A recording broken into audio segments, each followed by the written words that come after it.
모닝 인사이트 시간입니다. 요일별로 시장에 대한 시각들 전해드리고 있습니다. 오늘은 수요일이니까요. 유한타증권의 송태영 과장님 모시겠습니다.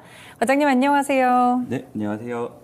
네, 오늘 간밤에 이제 뉴욕 증시 마감 상황을 보니까 최근에 계속 좀 관망세를 보이는 것 같은데 지수 어떻게 좀 마감이 됐을까요? 말씀을 하신 것처럼 뚜렷한 방향성은 없었어요. 계속적으로 사실 실적에 대한 부분, 네. 그리고 금리에 대한 부분, 이런 부분이 어느 정도 진행이 되는 부분이 있음에도 불구하고 시장의 방향성은 계속적으로 관망 형태가 나오고 있다라고 보시면 될 것 같고요. 아까도 앵커님께서 넷플릭스 관련돼서 네. 말씀을 해주셨는데 넷플릭스가 이제 실적 발표하고 이 초반에 시간에서 크게 빠졌었거든요. 네네. 그래서 이제 내일부터는 하락에 대한 모습이 나오나? 이런 이제 우려감이 상당히 높았었는데 그럼에도 불구하고 시간에서 결국은 이 되돌림이 나왔잖아요. 네, 줄였죠. 예. 네, 이런 부분 생각해 봤을 때는 시장이 이 더 큰 무언가가 나오기 전까지는 그래도 계속적으로 관망의 형태를 볼 수밖에 없는 것이 아닌가라고 생각을 해볼 수 있는 것 같고, 이제 내일 보게 되면 테슬라가 장마감 이후에 실적 발표하게 될 네. 거잖아요. 거기서에 대한 이제 이 방향성이 또 한번 나타날 수 있는 중요한 포인트가 될 수 있지 않나 이렇게 생각되고 있습니다. 네, 확실히 실적 시즌에 좀 돌입을 하다 보니까 실적에 좀 주목을 해봐야 될 것 같은데 지금 빅테크들의 실적은 또 어떨지가 상당히 궁금하거든요. 네, 아무래도 빅테크들 같은 경우에도 실적에 대한 부분이 상당히 우려했던 바는 좀 많았던 것 같아요. 그럼에도 불구하고 생각보다는 뭐 견조하게 나올 수 있다는 이런 부분도 네. 많은 부분 이야기가 나오고 있고요. 다만 이제 애플 같은 경우에는 워낙 판매량에 대한 수치 자체가 우리가 나오고 있잖아요. 네. 그런 부분에 있어서 조금은 컨센서스를 하회하지 않을까? 이러한 이제 관측이 상당히 많이 나오고 있고요. 넷플릭스 같은 경우에도 뭐 이따 조금 더 자세히 말씀을 드리기는 네. 하겠지만 실적이 예상치보다는 썩 잘 나오진 못했어요. 그래서 그런 부분은 어느 정도 감안을 하셔야 된다고 말씀을 드리고 싶고, 눈높이 자체를 지금 상당히 많이 낮춰놨기 때문에 그런 부분에서 정말 여기서보다 실적이 안 나오게 되면 진짜 안 나오구나 라는 부분으로 좀 해석을 하시는 게 맞지 않을까 이렇게 생각해 볼 수 있는 것 같습니다. 네, 일단 실적에 대한 부분들 살펴보시면서 최근의 뉴욕 증시 흐름을 이해해 보시면 좋을 것 같습니다.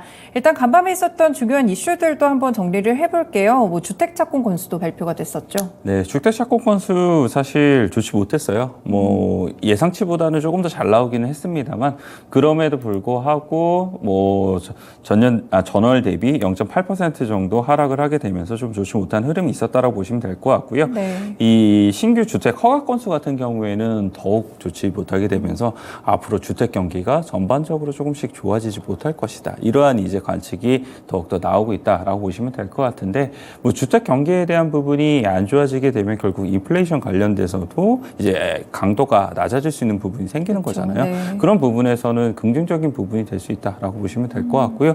요 근래 경제 지표가 좀 잘 나오게 되면은 이제 이 생각보다 통화에 대한 부분의 긴축 속도를 계속 유지할 가능성이 있다. 이렇게 받아들이고 있었기 때문에 이런 부분이 어떻게 영향을 미치는지 정도로서만 보시는 게 좀 좋지 않을까라고 생각을 하고 있고, 네. 너무 뭐 여기에 따라서 뭐 일희일비할 필요는 없지 않나라고 생각을 하고 있습니다. 네, 그렇군요. 일단 경기 지표들이 하나씩 좀 발표가 되고 있는데 실제로 좀 경기 침체에 대해서 미국인들은 어떻게 좀 인식을 하고 있을까요? 좀 좋지 못하더라고요. 저도 네. 이 정도까지 이 경기 침체에 대한 부분이 안 좋을까라고 생각을 했었었는데, 이 CNBC에서 이제 설문조사를 한 거 있었었는데 거기서 3분의 2 정도가 경기 네. 침체에 대해서 생각을 하고 있다라고 얘기를 하고 있고요.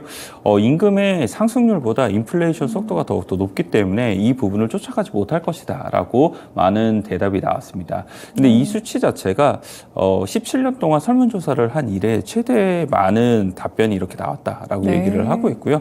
그만큼 일반 국민들이 느끼게 되는 이러한 이제 경기 침체에 대한 체감에 대한 부분이 좀 좋지 못하다라고 생각을 해볼 수 있는 것 같아요.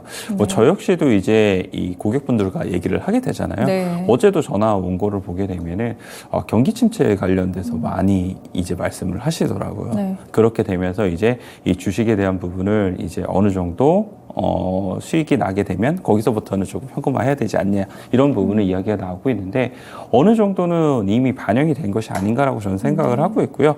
그 정도에 대한 이제 파괴력이라든지 이런 부분이 이미 저는 2022년도에 많은 부분 투영이 됐다라고 생각을 하고 있어요. 그래서 어느 정도 나오게 된다 하더라도 생각보다 이러한 이제 지수의 흐름은 견조할 수 있다라고 생각을 하고 있습니다. 네, 그렇군요. 지금 이렇게 좀 경기 침체에 대한 부분들 미국인들도 그렇게 인식을 하고 있다고 하니까 어느 정도 실체가 좀 있는 것 같은데 아무래도 이렇게 되면 연준 위원들이 좀 금리 인하에 대한 이야기를 할 법도 한데 그렇지가 않았더라고요. 두 명의 이제 연준 인사가 발언을 했던 부분이 있었었는데, 네. 말하는 강도라든지 이런 부분이 조금 다르기는 해요. 먼저 라파엘 보스티 애틀란타 연은총재 같은 경우에는 이제 금리에 대한 인상에 이제 종착지에 오고 있다라고 네. 얘기를 하고 있습니다. 이제 금리를 한 번 정도 올리게 되면은 거기서부터는 이제 계속 오랜 기간 동안 동결을 하게 될 것이다라고 얘기를 하고 있고요. 시장에서는 사실 연내 금리 인하에 대한 부분을 상당히 많이 기대를 하고 있는데 그렇죠. 여기에 대해서는 선을 그으게 되면서 인플레이션이 높기 때문에 우리가 연내에 금리 인하를 할 이유는 없다. 라고 얘기를 했던 부분이 있었어요. 그래서 이 부분을 어떻게 될 건지는 조금 지켜봐야 되는 부분이다라고 말씀을 드리고 싶고요. 다만 이제 이 제임스 블러드 세인트루이스 연은 총재 같은 경우에는 네. 훨씬 더 강도가 높은 발언을 하게 됩니다. 지금 금리 같은 경우에는 5월 달에 인상을 한번 하게 된다 하더라도 추가적으로 한 2번 정도의 금리 인상이 가는 것이 인플레이션에 관련돼서 잡을 수 있는 부분이 있다라고 네. 얘기를 하게 되고요. 지금 현재 노동에 대한 수요라든지 이런 부분 때문에라도 경기 침체가 올 가능성이 상당히 낮다라고 얘기를 하고 있어요. 그래서 지금 세인트 루이스 연은 총재인 제임스 블러드가 얘기를 한 걸 보게 되면 미국의 기준금리가 5.5에서 5.75까지 인상을 하는 걸 지지를 한다라고 얘기를 했던 만큼 네. 세인트 루이스 연은 총재가 다른 연은 총재들 대비 훨씬 더 이 미래에 대해서 많은 부분 맞춰왔다는 점, 이런 점을 생각을 해봤을 때는 이 가능성도 배제할 수는 없다라고 좀 보시면 될 것 같은데 네. 다행히도 투표권이 없다는 것이 우리가 그나마 위안으로 좀 삼을 수 있는 부분이지 않나라고 생각을 해볼 수 있는 것 같아요. 그래서 이 부분이 지금은 이제 CMA 이 패드 워치에서 보게 되면은 5월 금리 인상에 대한 확률을 보게 되면은 지금 동결에 대한 확률이 이제 10%대에 내려오게 네. 되고요. 25bp에 대한 인상 확률이 80%가 넘어가게 되거든요. 그렇게 되면 5월 달에서의 25bp 금리 인상은 그냥 기정사실하다라고 좀 생각을 해볼 수가 있게 되는데 그보다 더 중요한 거는 6월 달 그리고 네. 7월 달 넘어가서 9월 달 어떻게 금리에 대한 흐름이 확률도가 나오고 있는지 이 부분을 보게 됐을 때 얼마 전보다는 확실히 금리 인상에 대해서 추가적인 한 번 더 인상에 대한 부분의 확률이 보다 더 늘어나고 있는 부분을 그렇군요. 보이고 있어요. 그래서 네. 이러한 추이가 어떻게 지나가는지를 그 뒤에 것도 좀 보시면서 우리가 계속 체크가 필요하다라고 보시면 될 것 같은데 지금 현재는 시장에서의 이 기대는 이제 11월 달 가게 되면 확실히 금리 인하를 하겠다라는 부분으로 지금 치우쳐져 있어요. 그래서 네네. 이 부분이 또 어떻게 변하는지도 한번 지켜보시는 게 좋지 않을까라고 말씀을 드리도록 하겠습니다. 네, 결국에는 이제 금리 인상에 대한 부분들은 인플레이션이나 추가적인 경기 지표들을 확인한 이후에 알 수가 있으니까요. 일단은 가까운 5월 FMC에서는 베이비 스텝 정도가 가장 유력하다는 점 알아두시면 좋을 것 같습니다. 네, 그리고 이제 개별 기업으로 넘어가서 오늘 실적 발표 있었던 기업 뱅크 오브 아메리카부터 좀 체크를 해볼게요. 네, 은행주도 실적이 다 좋아요. 뭐 JP 모건도 좋았었고, 네. CT도 괜찮았었고, 그리고 뱅크 오브 아메리카도 실적이 역시나 좋았습니다. 실적이 좋게 되면서 역시나 이제 상업은행들 같은 경우에는 중소형 은행들이 이제 문제가 생기게 되면서 예금이 이제 피해오는 부분이 네. 생기게 됐었었고요. 다만 이제 뱅크 오브 아메리카 같은 경우에 예금이 그렇게 크게 늘지는 않았더라고요. 전년도 대비했을 때. 다만 이제 대출에 대한 부분이 상당히 늘어나게 되면서 순위 이자 마진에 대한 부분이 좋아지게 됐었었고요. 그런 부분이 결국은 이제 실적으로 나타나게 되면서 상당히 좋은 흐름이 나왔다라고 보시면 될 것 같습니다.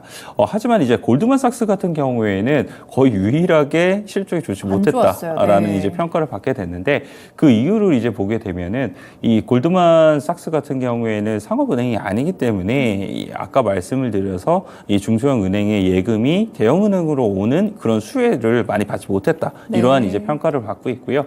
그리고 트레이딩 부문에서도 보게 되면 채권 매매라든지 아니면 주식 매매 그리고 금융상품 매매에 있어서 다 큰 폭으로 조금 전년도 대비 줄어드는 모습이 있었어요. 그래서 이런 부분이 실적을 좀 좋지 못하게 만들었다라고 좀 보시면 될 것 같고 그리고 골드만삭스가 이제 소매 대출에 대한 부분을 운영을 하고 있는 게 네. 마커스에 대한 부분이 있었었는데 그 부분도 역시나 많은 부분 좀 줄어들게 되고 그리고 어느 정도 손실이 추정을 하게 되면서 그런 부분이 실적을 좀 좋지 못하게 만들었다라는 평가가 나오고 있습니다. 하지만 어쨌거나 은행주들이 사실상 실적에 처음에 포문을 잘 열었다라고 좀 그렇죠. 보시면 네. 될 것 같고요. 이런 흐름이 사실상 지금 지금의 이 주가에 대한 관망 형태를 그래도 계속적으로 유지를 해주게 만들어주는 것이 아닌가라고 생각을 해볼 수 있는 것 같고요. 오늘부터 이제 빅테크에 대한 실적 발표가 나오게 되고 여기에 따라서 이제 움직임이 더 다이나믹해질 수 있다라고 보시면 될 것 같아요.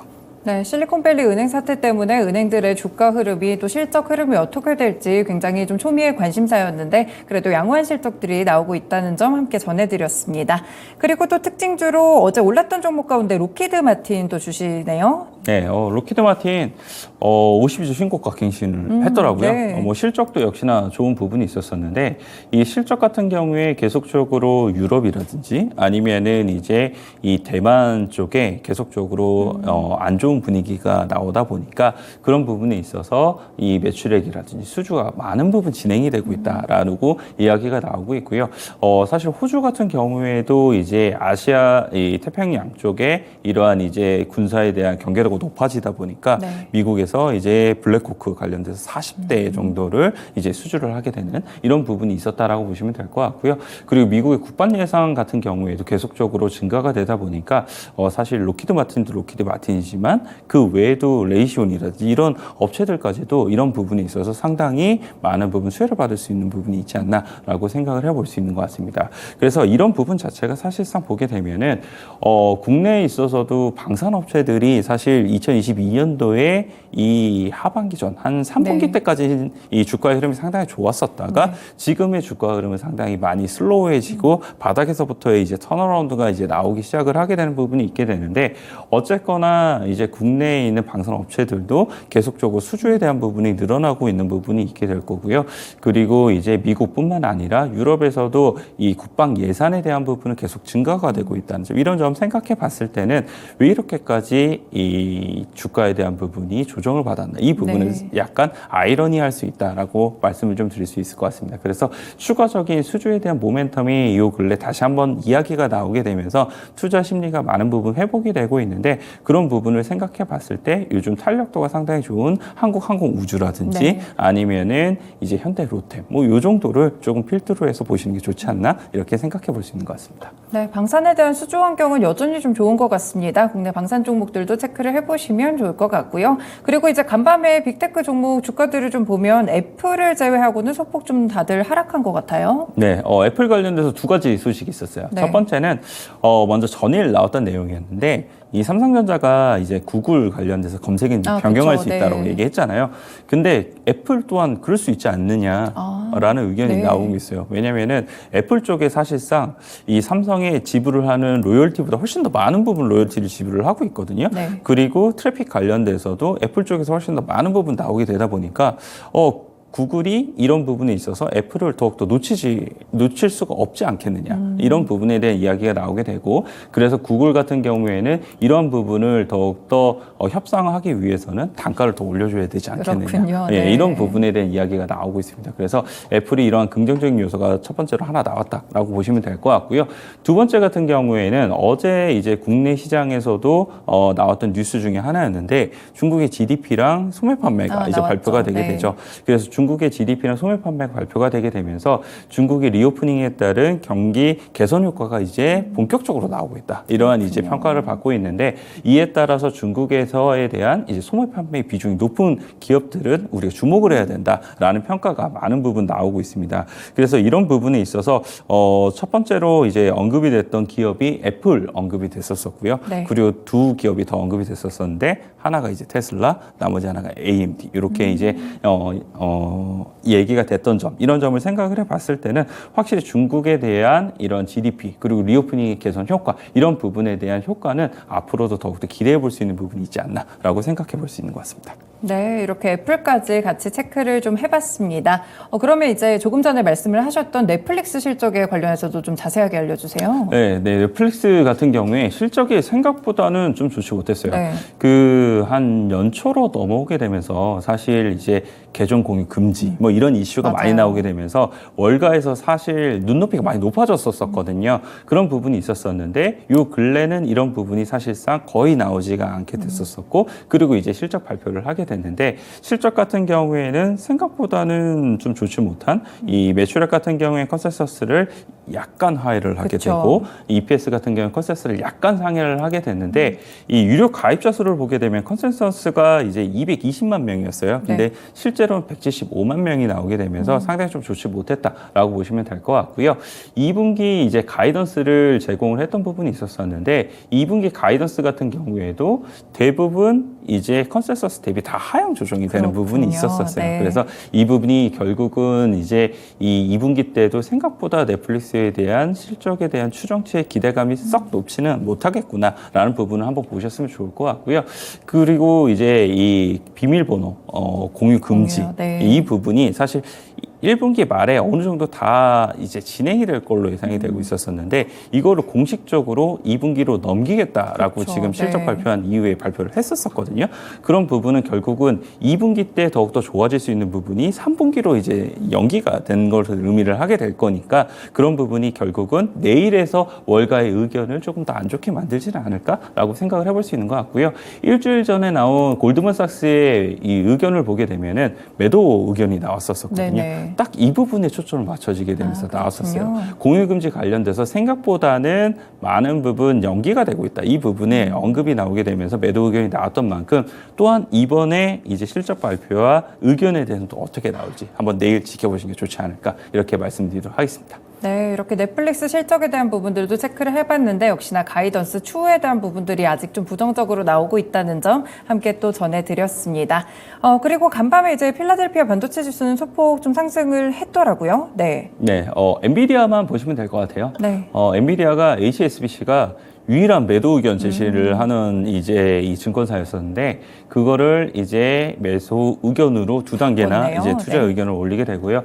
역시나 AI 관련돼서 칩 결정력의 가격 결정력이 상당히 좋기 때문에 그러한 부분이 결국 실적으로도 긍정적인 영향을 미치게 될 것이다라고 이야기를 했습니다. 그래서 목표 주가 같은 경우에도 175불을 제시를 하고 있었었는데 이걸 355불로 이제 인상을 하게 되면서 상향 조정을 하게 되면서 대부분 다 330불대에서 350불대가 많았었거든요. 네. 그래서 그 정도로 맞춰놨다라고 보시면 될 것 같고 물론 요 근래 AI 관련돼서 그리고 반도체 관련돼서 투자 심리가 썩 좋지 못하기는 그렇죠. 하지만 네. 그럼에도 불구하고 계속적으로 이쪽 섹터 자체가 확장이 되고 있고 그 관련돼서 실적에 대한 기대감이 높아지고 있다는 점 이러한 점은 향후에 추가적인 움직임이 이쪽 섹터에서도 충분히 나올 수 있지 않을까라는 기대감이 상당히 높아지는 부분이다라고 말씀드리도록 하겠습니다.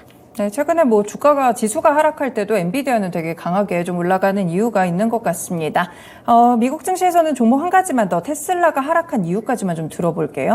오늘 딱히 이유는 없어요. 네. 이유는 없는데 내일 이제 실적 발표를 앞두고 있다 보니까 그런 부분에 있어서 일부 뭐 현금을 유지를 하려는 뭐 이런 비중이 좀 나온 것이 아닌가라고 좀 생각을 해볼 수 있는 것 같고요. 이제 내일 실적 발표를 하게 되고 이제 2023년도 가이던스를 총 이제 조정을 하게 될 텐데 그런 부분에 있어서 가이던스에 대한 판매 대수는 손을 대지 않을 걸로 예상이 되고 있기는 하지만 총 이익률 같은 경우에는 하향 조정이 되지 않겠느냐 네. 이러한 의견이 상당히 많이 나오고 있어요. 그만큼 이제 가격에 대한 인하에 대한 부분이 어떻게 이익률로 이제 매칭이 되게 될 것인지 이 부분에 대해서 많은 관심사가 쏠리고 있다라고 보시면 될 것 같고요. 내일 이제 이익률 관련돼서 이제 많은 부분이 회자가 되게 되면서 이제 변동성을 좀 일으켜내지 않을까 이렇게 생각을 하고 있습니다. 네, 테슬라 실적도 내일 꼭 확인을 해보셔야 될 것 같습니다. 마지막으로 오늘 국내 증시 전망이랑 좀 봐야 될, 집중해야 될 만한 종목 한 가지만 꼽아주세요.